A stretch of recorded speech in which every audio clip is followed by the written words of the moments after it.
Au XXe siècle, les certitudes de l'homme se sont ébranlées. L'homme moderne croit qu'il sait et en bien des domaines, il se rend compte qu'en fait, il ne sait plus, il est rempli de doutes.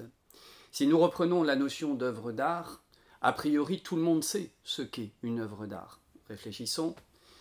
Vous faites immédiatement l'association entre œuvre d'art et musée. Œuvre d'art, musée, sacralisation de l'œuvre d'art. Le musée devient une sorte de temple où, dans le silence, nous venons admirer l'œuvre d'art. Eh bien, une caractéristique de l'art moderne, c'est d'avoir fait tomber l'œuvre d'art de son piédestal. On pourrait parler de tentative de désacralisation de l'œuvre d'art. Et en fait, à partir de là se pose une vraie question, une question qui nous concerne, que nous voulons poser, qui est vraiment la question du statut de l'œuvre d'art. Qu'en est-il aujourd'hui encore de l'œuvre d'art? Est-ce que les conceptions anciennes, classiques, fonctionnent encore? Reprenons l'artiste Marcel Duchamp avec cet acte fondateur, 1917, ce fameux urinoir, osé présenter avec une signature d'artiste, un urinoir en porcelaine, un ready-made de Marcel Duchamp comme une création artistique. Cela nous pose une question, mais s'agit-il d'une œuvre d'art? S'agit-il encore d'une œuvre d'art? Voyez-vous, cette question est vraiment centrale dans notre réflexion sur l'art moderne. Qu'en est-il de l'œuvre aujourd'hui encore et de son statut? Pour avancer dans notre réflexion, il serait intéressant de passer par la référence à un penseur majeur de la philosophie du XXe siècle. Il s'agit de Hannah Arendt. Hannah Arendt s'est définie elle-même non pas simplement comme philosophe, mais comme philosophe politique.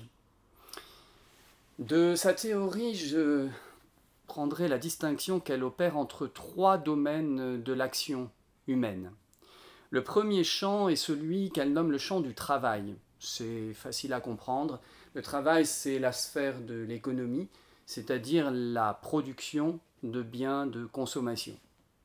Hannah Arendt établit une distinction nette entre ce qu'elle appelle, d'une part, le travail, et deuxièmement, ce qu'elle appelle l'œuvre, en mettant à chaque fois des majuscules, à travail ou à œuvre. Et l'œuvre, elle, est la sphère non pas de l'économie, mais bien la sphère de la culture, où on ne produit pas des biens de consommation, mais où on produit des biens durables, les biens culturels. Le troisième domaine ne nous intéresse pas ici, il s'agit de l'action politique. Alors j'irai au cœur de la réflexion de Hannah Arendt. Elle fait une démonstration qui n'est pas difficile à comprendre. Nous sommes dans un temps qui est caractérisé par le fait que la sphère du travail, c'est-à-dire le domaine de l'économie, a subordonné tous les autres domaines. Quelles sont les répercussions? L'économie a mangé en quelque sorte la sphère de l'œuvre, c'est-à-dire la sphère de la culture, en réduisant les productions culturelles, les œuvres d'art, si vous avez suivi la logique, à ce qu'on pourrait appeler des biens de consommation. Et nous en venons à une question grave. Est-ce que c'est la valeur marchande de l'œuvre qui constitue sa spécificité, sa garantie? Notez l'évolution du vocabulaire utilisé dans le domaine de l'art. Vous aurez remarqué qu'on parle aujourd'hui du marché de l'art. Alors, faut-il rentrer dans ces logiques de marché quand il est question de production culturelle? Je repose la question, est-ce que c'est la valeur marchande de l'œuvre qui constitue sa spécificité? Je propose un texte tiré de l'Évangile qui répond peut-être à cette question en rapport avec l'art en Christ. Dans Matthieu, au chapitre 6 et au verset 24, Jésus déclare « Vous ne pouvez servir Dieu et Mammon ». Par Mammon, il faut entendre la puissance personnifiée de l'argent. Nous continuons à poser la question de la valeur de l'œuvre d'art authentique. L'art classique recherchait la valeur absolue, la valeur éternelle dans les productions artistiques. Eh bien, l'époque moderne se caractérise de manière tout autre.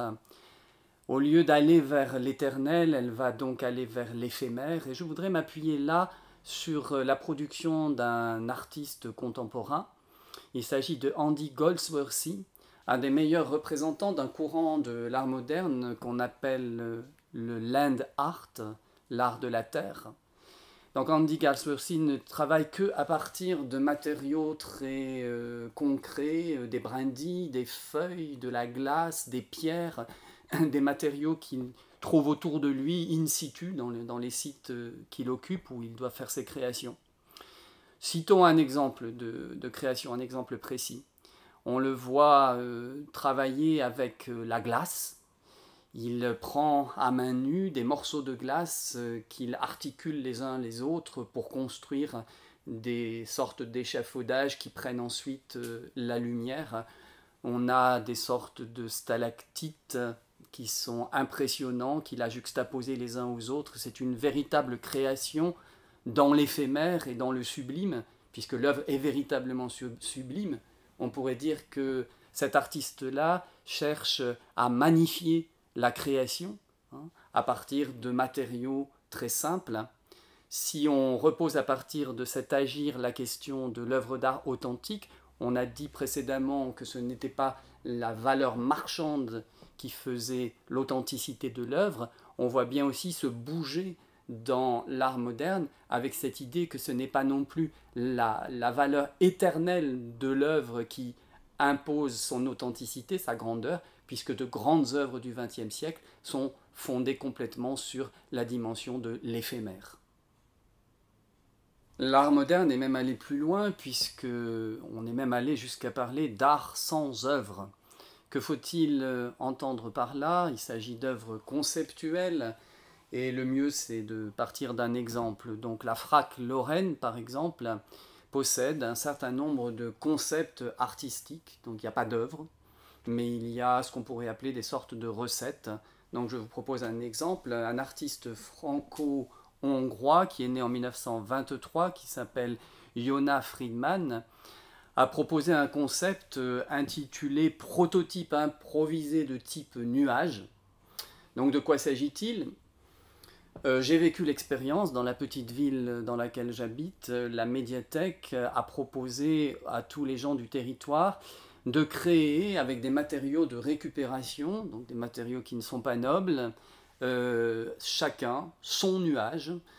Tous les nuages créés sont centralisés et un plasticien a géré la liaison entre tous les différents nuages qui ont été proposés, créés, assemblés, et une œuvre a finalement été montrée au public. Alors, cette œuvre présente les particularités suivantes. Donc déjà c'est une œuvre pauvre, une œuvre avec le respect du sens de l'environnement, c'est une œuvre sans œuvre, éphémère, et aussi cette grande particularité, le fait que l'œuvre n'a même pas été produite par l'artiste lui-même. On a donc là un exemple intéressant d'œuvre nouvelle, l'application d'un nouveau concept dans l'art moderne du XXe siècle.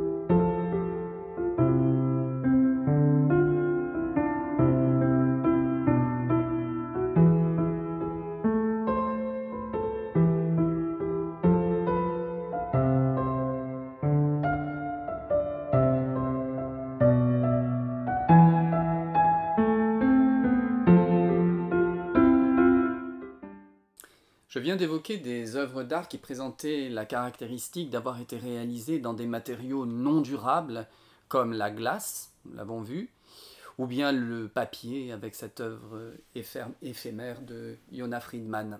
Eh bien, comment ne pas penser à un courant de l'art moderne qui s'est développé dans les années 60 et qui portait le nom de l'arte povera. Arte povera, soit art pauvre. Pourquoi cette appellation? Deux caractéristiques.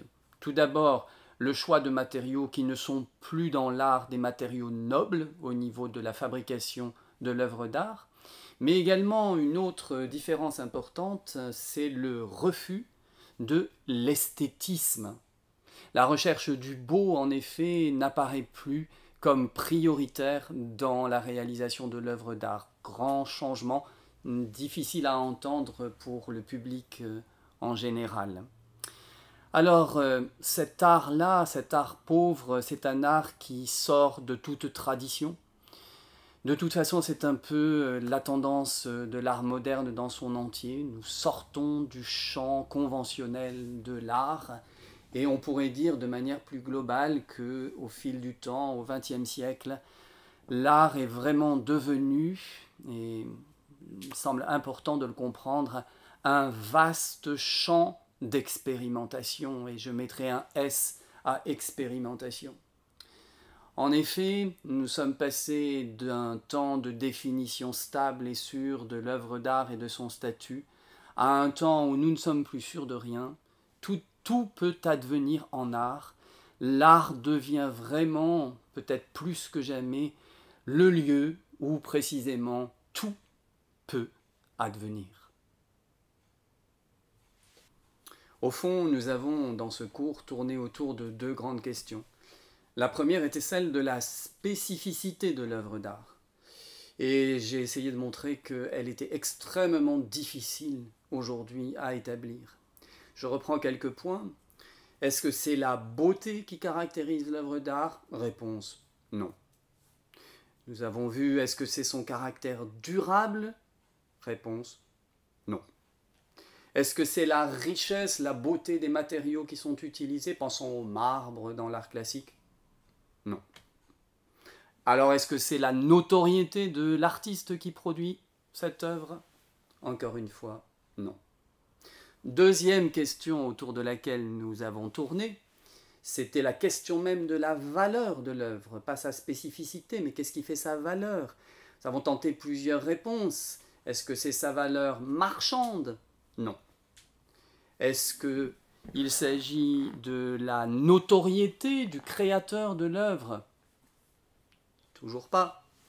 Est-ce que c'est l'importance du lieu où elle est exposée? Toujours pas. Donc, vous le voyez de manière peut-être caricaturale, j'accumule les réponses négatives. C'est bien que nous sommes dans un temps de flottement en ce qui concerne la définition de l'œuvre d'art.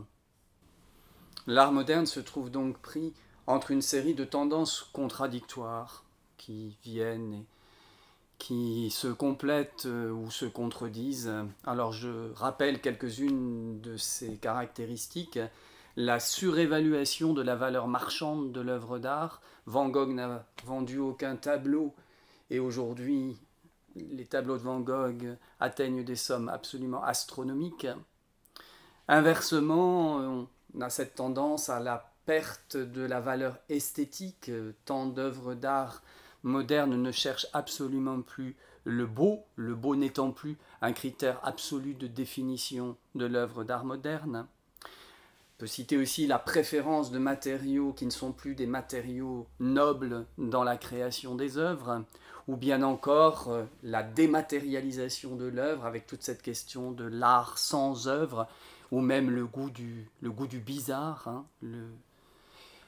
Du coup, on pourrait se poser la question, mais pourquoi en est-on à un tel point de flottement, de manque de critères dans la définition de l'œuvre d'art? Et ne faut-il pas relier ce phénomène à la perte de ce socle culturel commun, de ces bases de référence communes, qu'elles soient culturelles ou spirituelles? Effondrement du socle de culture, c'est la caractéristique en même temps de la modernité, avec une nette préférence au désordre, voire pour le chaos, refus des valeurs. Comment l'art en Christ doit-il se positionner par rapport à toutes ces questions que nous venons d'aborder? Très clairement, l'artiste en Christ ne peut entrer dans cette démarche de relativisme absolu. Nous avons évoqué la perte d'un socle commun, culturel et spirituel, et bien très clairement, pour l'artiste en Christ, un socle existe, et ce socle, il nous est donné par la Bible, parole de Dieu. Dieu a proposé dans ce livre qui est sa révélation les fondements, les bons fondements de la vie telle qu'il l'a pensée pour l'humanité. Un artiste chrétien se doit d'être imprégné de cette parole de Dieu et de promouvoir les valeurs proposées par Dieu dans la Bible, dans sa parole. Quant à la question de la forme, eh bien c'est une grande question que je déclarerai ouverte et que je laisserai à la responsabilité de l'artiste. Il me semble que l'artiste, dans sa démarche créative est bien libre de choisir les procédures ou la forme qu'il va adopter, mais en étant, bien sûr, en tant que disciple, inspiré par la pensée de Dieu et fondé sur ce socle que nous venons d'évoquer. Je vous propose une dernière réflexion.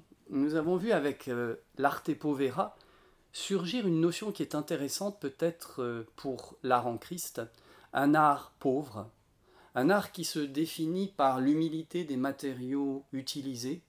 On avait vu le temps de l'art classique avec la sacralisation et la recherche de matériaux nobles. Est-ce qu'il n'y a pas là quelque chose aussi d'intéressant pour l'artiste chrétien dans la désacralisation de l'œuvre qui devient plus modeste, qui utilise des matériaux qui sont plus des matériaux nobles, qui recherchent plus absolument l'esthétique, l'esthétisme, le beau, mais qui irait dans un sens de l'humilité, d'une plus grande authenticité, parce que peut-être aussi d'une plus grande vérité. Il me semble qu'il y a là une piste aussi intéressante de réflexion pour un artiste en Christ.